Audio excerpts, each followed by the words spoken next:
And from your perspective, how big a role do you feel WikiLeaks had in the outcome of the election? You didn't think Donald Trump was going to win, accordingly. That's not sustainable. That's not sustainable. U.S. vote counting machines, and even Obama's. So, but the main focus for most Americans, they are being told by Hillary Clinton's campaign, by the bureau, that in fact WikiLeaks was working with the Russian government to influence the election. Is that true in any way, shape, matter, or form? Can you say to the American people, it did?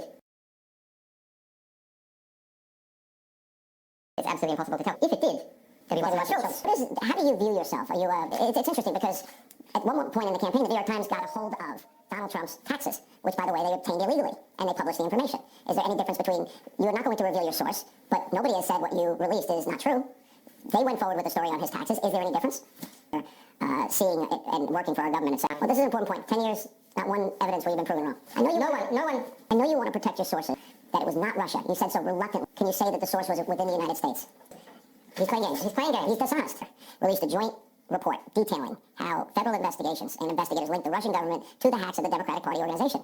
And supposedly they give technical details regarding tools and some of the infrastructure of the Russian civilian and military intelligence, but they don't give any proof positive. A 5-page description. Isn't it contradicted though? But that was picked up by the Washington Post and the administration, pushed everywhere, that here's the Russians infiltrating the electricity grid, and it was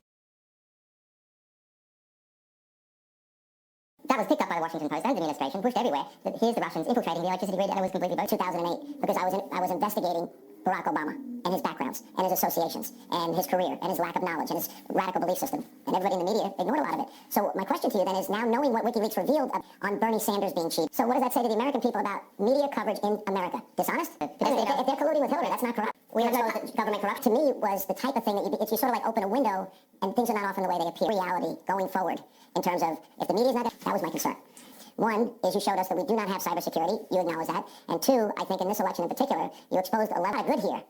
Where's a line for you? In other words, if lives are in jeopardy, is that what we say? A document is, it is. What you have printed, what you have revealed has never been fake source of the Podesta emails. That would make a lot of news. Yeah, and that would be the WikiLeaks. But you did say it's not Russia.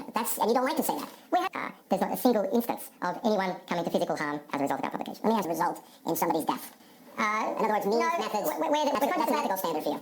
Yes, explanation as to why that information has been redacted or being withheld. And I can tell you that I know from practice, having dealt with more than 110 different media organizations in collaborative partnerships, that and we are fighting to set. And you describing the New York Times system would only be redacted for human rights reasons, protecting someone's life. Organization is engaged in just sweeping things under the rug. Is it fair to say that I think we haven't actually been. I'm not two Swedish women. There's not the women trying to file charges. There are no charges. Why would the state do that? And I've already been previously cleared by the case in the US continues. The Department of Justice continues the case against us. It's refusing to release any documents about it to us or any other journalism. This is the end of national security journalism. We heard a rumor that there was. Do you know anything about that? And maybe a source says. But America, if you go back to Woodward and they had a source. It was called Deep Throat. Big source. Deep Throat. That Woodward and Bernstein would have been across 2.5 years in this embassy without sunlight, lots of spies everywhere, etc. It's tough. But that's the mission. And that's not something I like.